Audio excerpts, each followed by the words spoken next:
มานี่เร็วลูกเอาสบายดีเด้อพี่น้องเด้อ นี่เลย วันนี้สีตัดไม้เนาะก็คือแท่เม็ด70อะไรทุกคนแต่สีพากันเฮ็ดแทบมันแล้วเนาะ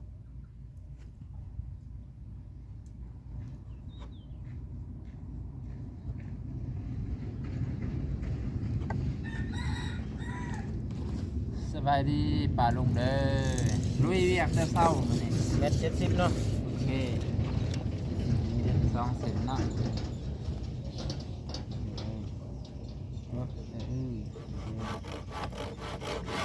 ไปเนาะคือว่าอยากตัดเนาะมาเด้อมาใส่บ้านนงนี่นี่ไปเนาะจมว่าอยากตัดเนาะโอ้ยแม่นหูครบบ่เฮ้ยมันคือใหญ่แท้โอ้ตัวลองเอาน้ำลงดูหันพวกยัดตบน้ำมันนี่เลยเพื่อนมันเป็นสบายดีจีในที่หันทางหลังน่ะขึ้นเนี่ยเคยเห็นงูเด้ครับไงทำเนื้อก่อนนี่แหละเดี๋ยววัดสิขาจะให้ตัดเด้อแล้วนี่ให้ผู้ใหญ่ออกก่อนออกแห้งนะก่อนมันออกงาน1 2 3 4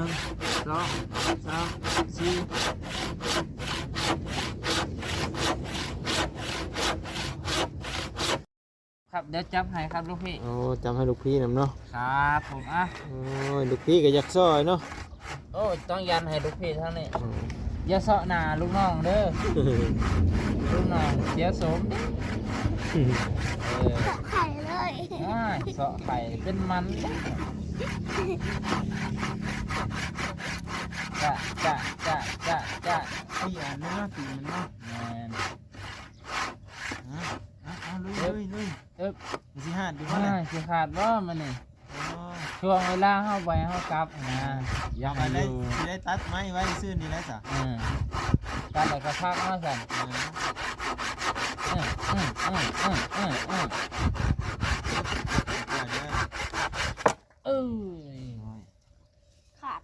ขาดแล้วบากเนาะจะบ้างผูกคิวเห็นคิ้วคือดมแล้วกันเด็กดมมึงอาจจะตัดลองดูก่อนก็ได้แมทตัดต่อใช้ตั้งเลยนะ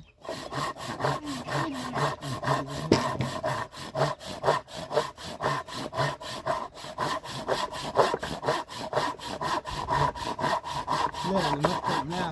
ยอดเลย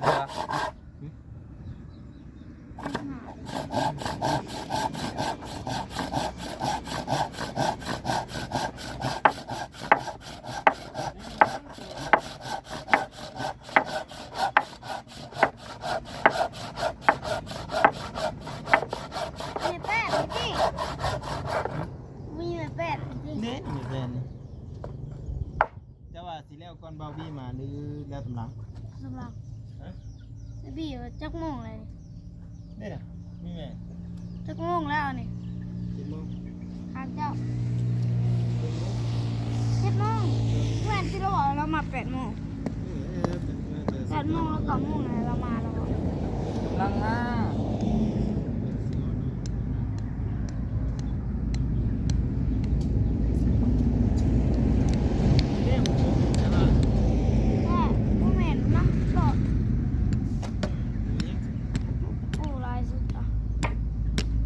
มีร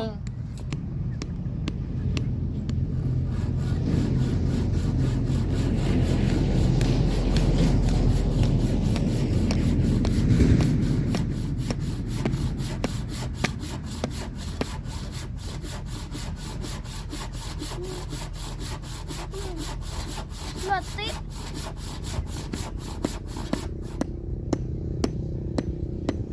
นี่ไม่ดีตุ้ม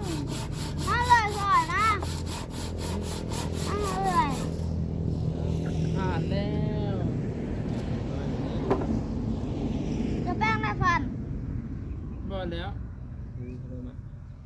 มันจะชิมเมอร์ไป มีแต่ชิมเมื่อแปลงอยู่เพื่อนแล้วสิ ก็ เห็ เห็ น น แล้ แล้ว ว นี่เยี่ยมเลยนะนี่ไม่ได้ท้าบอก เขียวเรื่องไปเลยนี่ ดีจะไข่เก็บแค่เลย ก็ให้เมื่อเลิก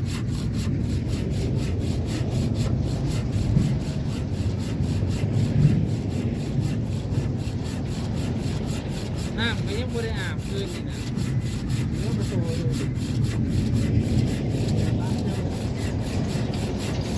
ก็ให้เมื่อเลิกเมื่ออื่นกูเลิกจะไหนมึงอ่ะ ยาเจ้าบ่ได้เพิ่นครัวงามนี่แล้ว เมื่ออื่นกูเลิกไหนมึงอ่ะไปเมื่อได้มึง ตอนนั้นเลยบ่ เลย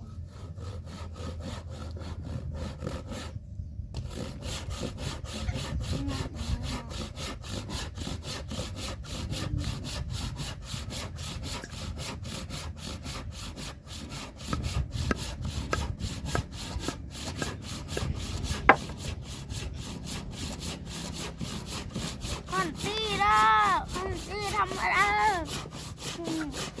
อุ้ยคอนตี้อะไรพี่เดียวลูกทีมคอนตี้ฮอตให้ออกมาตอกได้กับปูมาตอกมาได้ด้วย เป็นไง แล้วจะได้บาทนี่จะได้ นี่ มันจะได้ใส่ซะ ไม่ช่วยกันให้มันแล้วไอ้มั้ง เรื่องคนตีนเนาะ รวมด้วยช่วยกันมั้ย ถ้าไปทางก้อนเดียวของมันอันคอนตี เอาประมาณมาเอาเม็ดมาให้นี่ เม็ดหลาเม็ด แท็กซี่เนาะ เออ แท็กเอง มาพอดีก็มาตัวนี้เนาะ เมื่อไงแถมมั้ยยังเหมือนมาแล้วมั้ย แล้ว แมวเป็นหยังวะ มันหาเขาเดี๋ยวเขาก็มีวันหนังเนาะสบายเฮ็ดยังไงเฮ็ดแล้วอายุบ่เหมือนสายดีมาก แล้ว ขึ้นที่ทำแล้วเนาะ ยังขั้นเลยมั้ย ฮะ สั้นเลยมั้ยตัวนี้หักต่อข้างนี้บอก นี่สิวะ ตั้งนะนี่ จังสิวะกันได้เด็บางจังสิ ไม่อันนี้สิเชื่อไปแล้วอันนี้สิเชื่อทั้งปีบอก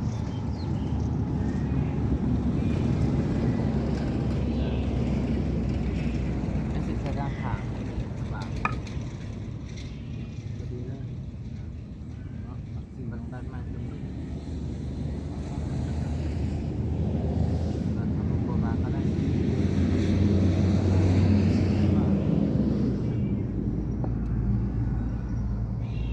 ฝากตัวนี้ ลุมนี่ตัวนี้การยาวเลยตัวนี้ ฝากตัวนี้อารมณ์นี้ต้องอยู่อะไรอะไร ให้เข้าบางเราเข้าไปสิก็ตัวนี้ก็คานมันตัวนี้ก็ งับด้วยดีสุดธรรมะ ตามนั้นเลยบ่บางครับ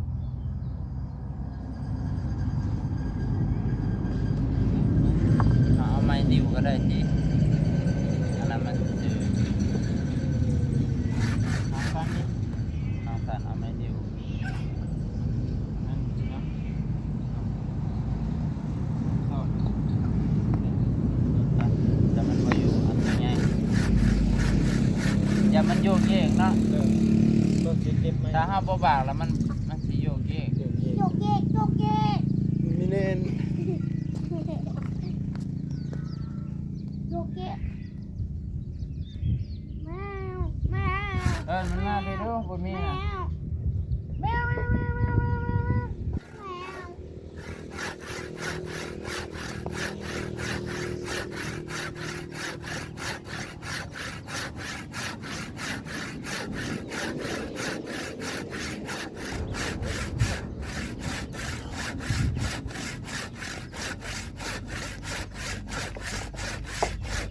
นี่ทำไมตัวนี้เลย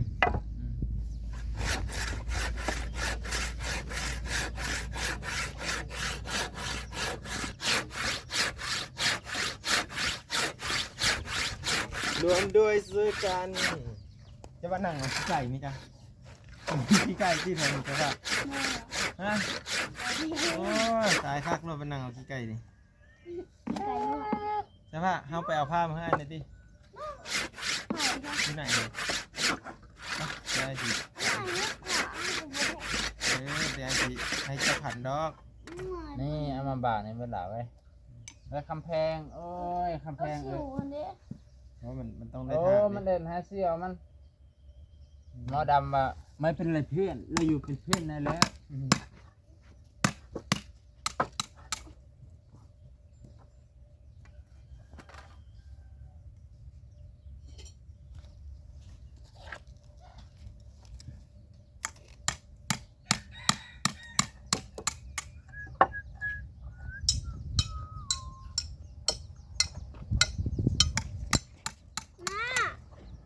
มาแน่มามักจะยกแอวเนาะ พันแรง นี่มันแบบนี้นี่พอสมมติว่าน้องตัดเข้าไปแล้วแล้วก็ผัดแต่ว่าต้องเอาไม้เพิ่มแค่ไม้ เราจะนั่งดอก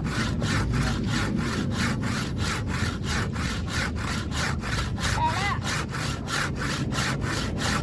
เนาะพอต้องมีต้องขึ้นที่ต้องขึ้น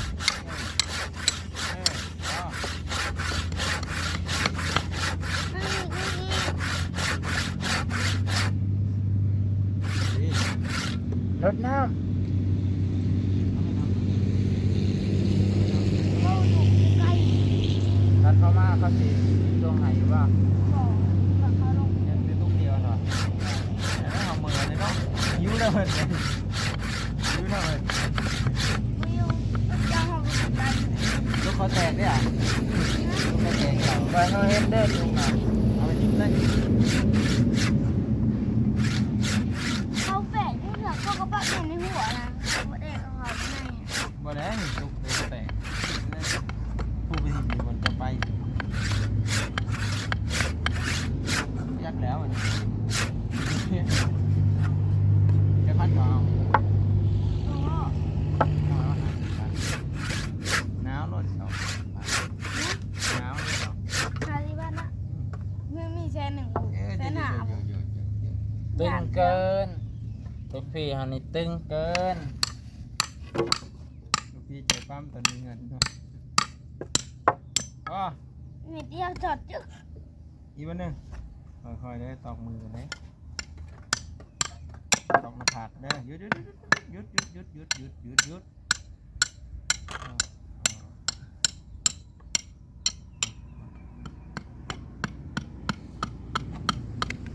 แล้วละต้นไหนยังไม่ต่อยดู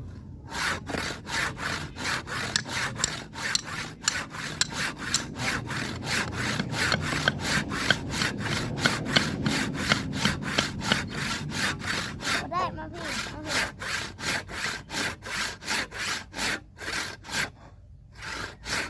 นี่เอาบึดดำบึดเอาบึดดำบึดให้หนูก่อนทำไปก่อน ต่อยคอยได้ตอกมือได้ต้องที่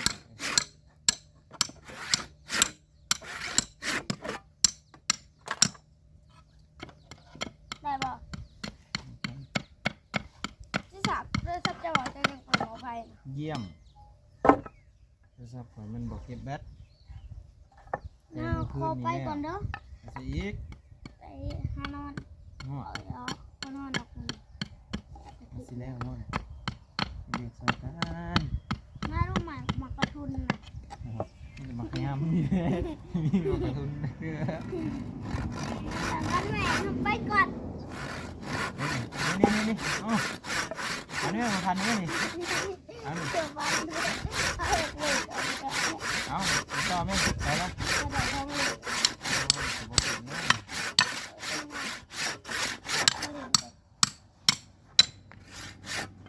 จะไม่กล้าเลยมาติดใส่ดิ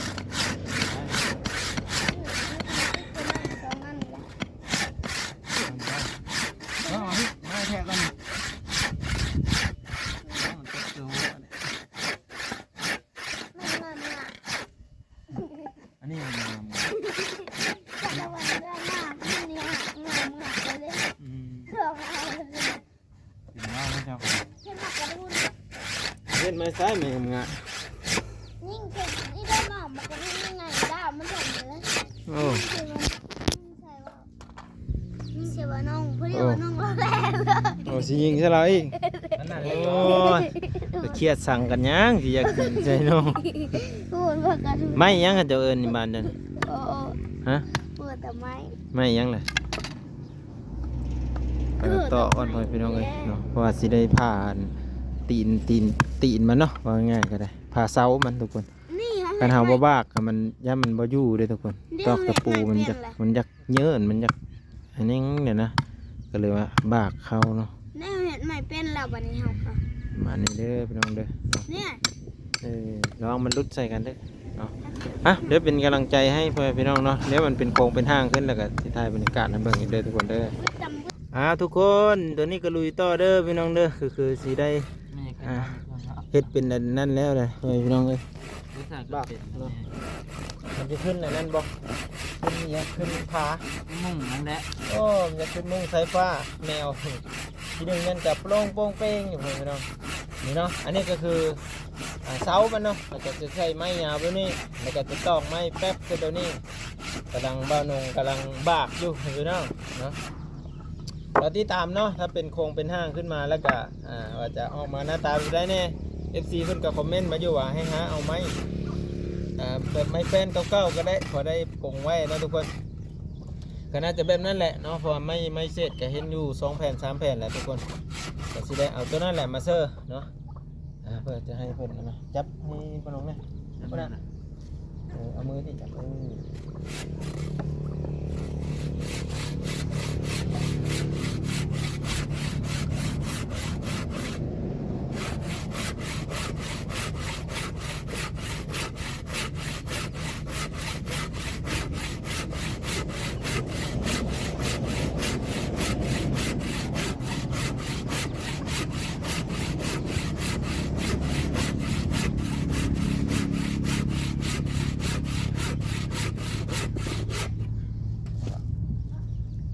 นสีคาด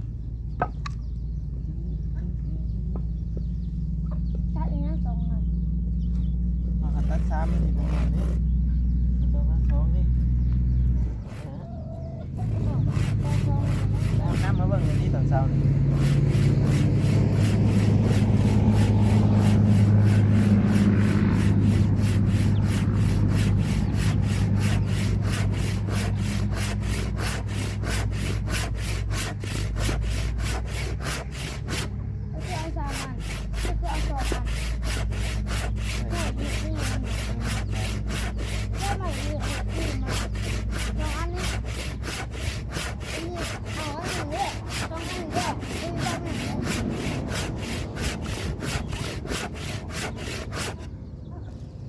มาสีบากเด้อมันเลยเยี่ยมบากมา กินข้าวหรือยังกำลังกินหอดอยู่เลย ต้องชิมเมื่อป้านี่แหละ นี่มีแต่ว่ามาไว้แท้ผู้ใดมากกับมีแต่ว่ามาไว้แท้ เขาชิมมาเกอร์วันแล้ววันนี้ ผู้ใดมากกับมีแต่ว่าอยู่แน่ เขามีมาเกอร์เลยแล้วเอาขันเพื่อนบ่มาใกล้จะสิอยู่ที่ไหนล่ะบัดนะทางความรู้สึกอีก ดูจับเจ้า บ่มีไฟมาใกล้เลยก็อยู่ปกติเจ้าเลยมันบ่อยู่แบบดังเดิมบ่ใส่ต้นเนาะโอ้ยน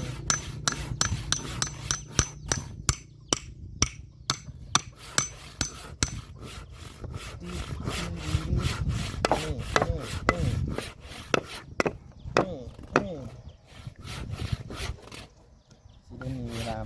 ฟ้าบ่โทรหากันก็ได้อยู่นี่เนาะเติมเน็ตแล้วก็โทรหา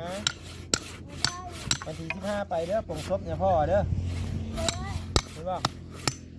มาเอา ไปแล้วเนาะกันย่างไปแล้วเนาะเฮ้ยจะมาเอาเนี่ยไปว่าเฮ้ยจะมาเอาเนาะกันย่างไป แจ้ ได้ งให้แน่ละ ไปอยิบบ่ได้ แจ้ง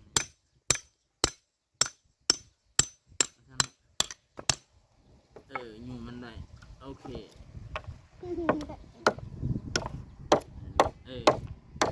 เก่งมากเก่งมากเลย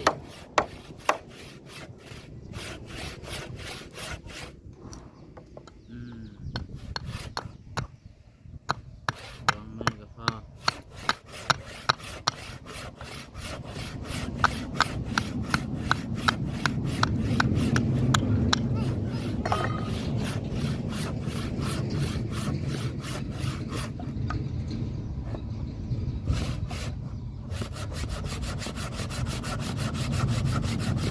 พ่อ